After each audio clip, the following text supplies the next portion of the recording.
Hello everyone, welcome back to the skill server database tutorial। तो last session में हमने unique की constraint और नॉट नल कंस्ट्रेंट्स के बारे में डिस्कस किया था। तो हमारा अब नेक्स्ट कंस्ट्रेंट के बारे में हम डिस्कस करेंगे जो है चेक कंस्ट्रेंट। तो हम अब समझते हैं कि चेक कंस्ट्रेंट हम कहाँ और कैसे यूज करेंगे। ठीक है, तो अब समझते हैं चेक कंस्ट्रेंट के बारे में। सपोज यहाँ पे मैं एक और कॉलम डाल देता हूँ जो है, मान लेते हैं कि ये मेरा एम्प्लॉय का टेबल, मैं इसको बना देता हूँ अभी। उसके लिए मैं ये कॉलम डिलीट करता हूँ, ठीक है, और मैं यहाँ पे डालता हूँ सैलरी। ठीक है, तो अब मेरे डिपार्टमेंट में किसी की भी सैलरी 5000 से कम नहीं है। ठीक है, या 5000 है या तो 5000 से ज्यादा है, इट्स नेवर लेस देन 5000। ठीक है, तो अब यहाँ पे हम क्या करेंगे, हो सकता है कि कोई ह्यूमन गलती से 5 की जगह 4 लिख दे तो डेटा गलत हो जाएगा। डेटा गलत है, इंफॉर्मेशन गलत मिल रही है, इंफॉर्मेशन गलत मिल रही है तो आपका पूरा हिसाब किताब बिगड़ सकता है। आप कैसे मैनेज करेंगे अपना अकाउंट्स को, है ना। तो उन सारी चीजों को कंसिस्टेंट रखने के लिए, एक प्रॉपर मैनर रखने के लिए हम कंस्ट्रेंट के बारे में पढ़ रहे हैं ऑब्वियसली। तो उसके लिए अब हम चेक कंस्ट्रेंट पढ़ते हैं कि अगर आप 5,000 से नीचे किसी की सैलरी डालेंगे तो वो बोल देगा कि भाई आपने मेरे को बोला हुआ है कि आप किसी की भी सैलरी 5,000 से कम नहीं रखेंगे, है ना। तो आपको सिस्टम याद दिला देगा अगर आप गलती करेंगे। तो चलिए एक छोटा सा टेबल जल्दी से क्रिएट कर लेते हैं। क्रिएट टेबल, तो मैं इसको डाल देता हूँ सपोज एम्प्लॉय का। एम्प्लॉय टेबल ऑलरेडी एग्जिस्ट करता है मेरे डेटाबेस में, तो मैं यहाँ पे कौन डाल देता हूँ because we can not have two tables with same name in a database. तो मैं यहाँ डाल रहा हूँ id int last name varchar, let me take it as 100। Then मैं डाल देता हूँ suppose salary that is int। ठीक है, अब मेरे को सैलरी के कॉलम को क्या बताना है, मेरे को सैलरी के कॉलम को बताना है कि भाई आप कभी भी इनपुट लो तो पहले चेक कर लो कि जो मेरी सैलरी है, जो मेरा सैलरी कॉलम है वो ग्रेटर देन किससे होना चाहिए, 5000 के। ठीक है, वो ग्रेटर देन होना चाहिए 5000 के। ठीक है भाई, आप बता दो। आपने बता दिया, इसको ऐसे टाइप करके एज ए लेमैन, बिल्कुल सिंपल सिंटेक्स है। आप एक दो बार प्रैक्टिस करिए टेबल बना के और इसको आप आराम से यूज कर सकते हैं। ठीक है, तो ये आपने चेक कंस्ट्रेंट लगा दिया। अब हम वैल्यूज इंसर्ट करते हैं यहाँ पे और देखते हैं क्या होता है। Insert into employee on values, let me take it as 1, then let me take it as Ram, and then let me insert 4000 in it. Okay, 4000.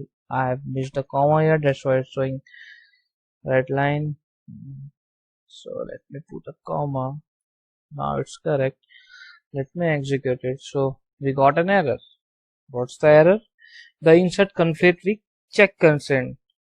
ठीक है, आपको यहाँ से पता चल जाएगा अगर आप कोई नया डेटाबेस में या नए टेबल में जिसका क्रिएशन के बारे में आपको आइडिया नहीं कि वो कैसा क्रिएट किया गया है, तो आप ये एरर, इस टाइप की एरर देख के समझ सकते हैं कि ये चेक कंसेंट को वायलेट कर रहा है। ये क्या बोलना चाह रहा है कि भाई कॉलम सैलरी में आपको एरर मिल रहा है, इसलिए ये स्टेटमेंट नहीं हो रहा है। ठीक है, तो अगेन आप यहाँ पे अब 5000 कर लीजिए और आप इसको चलाइए। ओके, हम यहाँ पे ग्रेटर देन इक्वल टू नहीं डाले हैं, इसलिए ऐसा हो रहा है। ठीक है, तो हम यहाँ पे अगर 1 कर देते हैं क्योंकि हम ग्रेटर देन मतलब 5000 नहीं, 5000 से बड़ा, अगर मैं ग्रेटर देन इक्वल टू डालता तो वो ले लेता। ठीक है, तो अब देखिए आ गया। अब अगर आप नए हैं, आपको टेबल क्रिएशन का आइडिया नहीं है, तो आपको कैसे पता चलेगा? तो देखिए सेलेक्ट, जैसे हमारा प्राइमरी की का था वैसे यहाँ पे कंसेप्ट है, select star from sys dot check concept. Right, मैं इसको चलाता हूँ तो देखिए आपको यहाँ पे पता चल जाएगा कि आपने सैलरी के इसमें चेक कंसेंट लगा के रखा है, कौन सी डेट में लगाया है और क्या कंडीशन लगाई है। सबसे इंपॉर्टेंट चीज, क्या कंडीशन लगाई है। अब आपको कैसे पता चलेगा कि ये अगर यहाँ पे मल्टीपल कॉलम, मल्टीपल वैल्यूज होती तो आपको कैसे पता चलेगा कि आपका कौन सा है? तो अगर आप यहाँ पे, मैं फिर से जाता हूँ just to give you an example, मतलब give you the thing like आपको कैसे पता चलेगा। तो आप यहाँ पे एक काम करिए, ये जो कंस्ट्रेंट का नाम है उसको यहाँ से आप कॉपी कर लीजिए और यहाँ पे आप डाल दीजिए वेयर। ठीक है, वेयर कंस्ट्रेंट नेम यहाँ पे था, तो हम कॉलम का नाम चेक करते हैं, where name is equals to, यहाँ पे ये डाल दीजिए। ठीक है, और अब आप इसको चलाइए तो आपको पर्टिकुलरली आपने आपने तो निकाल लिया कि कंस्ट्रेंट का नाम क्या था, है ना? तो आपको ये खाली कंस्ट्रेंट का नाम मिल जाएगा, मतलब उस कंस्ट्रेंट की डिटेल मिल जाएगी और आप यहां से निकाल सकते हैं। ठीक है, तो ये हो गया चेक कंस्ट्रेंट के बारे में। अब हम देखते हैं डिफॉल्ट कंस्ट्रेंट के बारे में, है ना? डिफॉल्ट कंस्ट्रेंट क्या होता है? तो देखिए डिफॉल्ट कंस्ट्रेंट, देखिए चेक कंस्ट्रेंट हमारा हो गया। अब हम आते हैं हमारे डिफॉल्ट कंस्ट्रेंट के बारे में। तो ये हमारा डिफॉल्ट कंस्ट्रेंट का सिंटेक्स कुछ ऐसा है। तो डिफॉल्ट कंस्ट्रेंट क्या बोलता है कि अगर सपोज मैं किसी का सैलरी नहीं देता हूं, मैं किसी की सैलरी नहीं मेंशन कर रहा हूं, तो बाय डिफॉल्ट आप समझ लीजिए कि मैं उसको 5000 रुपए दे रहा हूं। ठीक है, अगर कोई किसी का सैलरी मेंशन नहीं करता है तो बाय डिफॉल्ट मैं उसको 5000 रुपए देता हूं, आप यहाँ पे 5000 डाल दीजिए। ठीक है, इसका मतलब मैं यहाँ पे टेबल क्रिएट करके एक समझा देता हूँ शॉर्ट फॉर्म पे, ताकि आपको इजीली समझ आ जाए और एक प्रैक्टिकल चीज मिले। तो मैं यहाँ पे चेक के जगह अभी मैं डाल देता हूँ डिफॉल्ट। ठीक है, और मैं यहाँ पे इसको कॉन 1 कर देता हूँ और इसकी वैल्यू मैं यहाँ प्रोवाइड कर देता हूँ डिफॉल्ट 5000। ठीक है, तो देखिए सिंटेक्स को आप ध्यान से देख लीजिए, कुछ नहीं किया हूँ, डिफॉल्ट के बाद एक स्पेस देके सिंपल मैं डिफॉल्ट वैल्यू दे दिया हूँ। अब अगर मैं यहाँ पे वैल्यू इंसर्ट करने की कोशिश करता हूँ तो क्या होगा देखते हैं। मैं सैलरी प्रोवाइड नहीं करूंगा, वो बाय डिफॉल्ट उसको क्या लेना चाहिए, बाय डिफॉल्ट उसको लेना चाहिए 5000। राइट, वैल्यूज मैं क्या देता हूँ 1 कॉमा राम। ठीक है, तो मैं सैलरी प्रोवाइड नहीं कर रहा हूँ। अब मैं इसको चला के देखता हूँ तो ये एरर देगा। ठीक है, अब बहुत ही इंपॉर्टेंट है, बहुत ही बेसिक है और हम इसको बहुत अच्छे तरीके से समझेंगे। ठीक है, क्या बोल रहा है, कॉलम नेम और number supplied value does not match. मैंने इसके पहले आपको बताया था, अगर आप यहाँ पे कॉलम का नाम स्पेसिफाई नहीं करते हैं तो आपको वैल्यू कैसे डालना होगा, सीक्वेंस वाइज, जैसे इस टेबल में है ना? तो इस टेबल में मेरे पास कितनी वैल्यूज, कितने कॉलम्स हैं, 3 है, 1 2 3। तो ये सिंटेक्स क्या एक्सेप्ट कर, क्या सोच रहा है, क्या एक्सपेक्ट कर रहा है हम लोग से, ये एक्सपेक्ट कर रहा है हम लोग से कि हम इसको 3 वैल्यू दें। ठीक है, इसके अंदर हम कितनी वैल्यू दें, 3 वैल्यू दें, लेकिन हम दे कितने रहे हैं अभी, ऑल्दो हमने डिफॉल्ट कंस्ट्रेंट लगाया हुआ है लेकिन हम दे कितने रहे हैं, 2 दे रहे हैं। लेकिन हमने उसको यहाँ पे बताया क्या कि हम 2 वैल्यू देने वाले हैं? नहीं, हमने क्या बोला उसको कि हम आपको 3 वैल्यू ही देने वाले हैं, क्योंकि यहाँ कुछ स्पेसिफाई नहीं किया, मतलब हम उसको 3 वैल्यू देने वाले हैं, वो भी सीक्वेंस वाइज देने वाले हैं। राइट, तो इसलिए इसने एरर दे दिया। ठीक है, कॉलम नेम और number has not supplied properly. अब देखिए यहाँ पे आपके पास डिफॉल्ट कंसेंट दे रही है, इसका मतलब ये थोड़ी ना है कि हमेशा 5000 लेना है मेरे को डिफॉल्ट। डिफॉल्ट का मतलब क्या आता है, अगर कुछ नहीं देंगे तब 5000 ले, नहीं तो हम डालने का फैसिलिटी तो है मेरे पास। देखिए अभी मैं 7000 डाला और चलाया तो ये चल रहा है, ठीक है।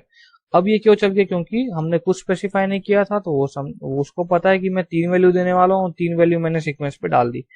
लेकिन अगर मैंने यहाँ पे स्पेसिफाई नहीं किया तो इसको बताना पड़ेगा ना कि भाई अब आप यहाँ, मैं स्पेसिफाई नहीं करना चाहता वैल्यू, आप अपना डिफॉल्ट वैल्यू लो।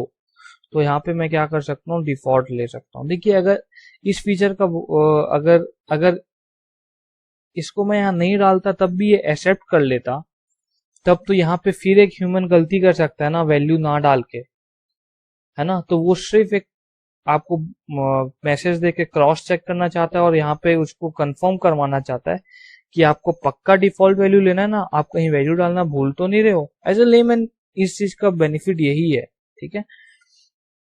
तो मैंने अब लिख दिया डिफॉल्ट, मतलब अब मैं यहाँ इसको बता दे रहा हूँ हाँ भाई मेरे को यहाँ पे डिफॉल्ट वैल्यू ही डालना है, ठीक है। और मैं चला रहा हूँ तो ये इंसर्ट हो जा रहा है। अब आप वैल्यू चेक करेंगे तो आपको पता चल जाएगा, सेलेक्ट स्टार फ्रॉम, मैं टेबल का नाम कॉपी कर लेता हूँ ये, ठीक है। तो ये 5000 ले लिया प्रॉपर, ठीक है। मैं एक बार और चला देता हूँ राम 11 करके, दोनों राम सेम हो गया, इसलिए थोड़ी क्लैरिटी मिल जाएगी। राम 11 डिफॉल्ट वैल्यू लिया है 5000, एक तरीका हो गया। दूसरा तरीका क्या है कि यहाँ पे मैं डिफॉल्ट लिख सकता हूँ, पहला बता दिया मैं उसको। अब मैं यहाँ पे ये भी लिख सकता हूँ कि भैया मैं आपको 2 ही वैल्यू प्रोवाइड करने वाला हूँ, तीसरी वैल्यू डिफॉल्ट जाएगी। आप यहाँ पे आईडी का वैल्यू ले लो मेरे से और आप नेम का वैल्यू ले लो मेरे से, ठीक है। तो यहाँ पे आईडी का फर्स्ट पहले डिस्कस करा हुआ है मैंने, ये इंसर्ट के बारे में लिंक आपको, अगर आपने नहीं देखा है तो लिंक आपको डिस्क्रिप्शन में मिल जाएगी।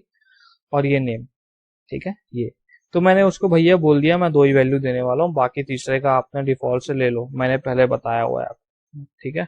ये मैंने कर दिया और ये मैंने चला दिया, ठीक है। तो आ गया। अब आपको थोड़ा ध्यान देना होगा सिर्फ डिफॉल्ट कंस्ट्रेंट यूज करते टाइम, और कुछ नहीं, ठीक है। तो हमने डिफॉल्ट कंस्ट्रेंट के बारे में पढ़ा और चेक कंस्ट्रेंट के बारे में पढ़ा। अभी कंस्ट्रेंट टॉपिक बहुत इंपॉर्टेंट है, डेटा के लिए बहुत इंपॉर्टेंट है, आपका डेटा सही जाए आपके टेबल में, इसलिए, ठीक है। तो हमने ऑलमोस्ट यहाँ पे सारा जितना कंस्ट्रेंट था वो हमने डिस्कस कर लिया। हमारा सिर्फ अब एक कंस्ट्रेंट बचा है जो है आइडेंटिटी कंस्ट्रेंट। वो हम हमारे एक लास्ट हमारा वीडियो बनेगा जो है आइडेंटिटी कंस्ट्रेंट के बारे में, वो हम इसके बाद डिस्कस कर लेंगे। और ओ उप्स सॉरी, हमारा फॉरेन की कंस्ट्रेंट भी बचा है। तो हमारे अब लास्ट वीडियो में फॉरेन की और आइडेंटिटी कंस्ट्रेंट के बारे में हम डिस्कस कर लेंगे। आपको कोई भी डाउट है कंस्ट्रेंट को लेके, आप डिस्कशन पे सॉरी आप कमेंट पे डालिए, हम उसको जरूर अटेंड करेंगे। Thank you very much.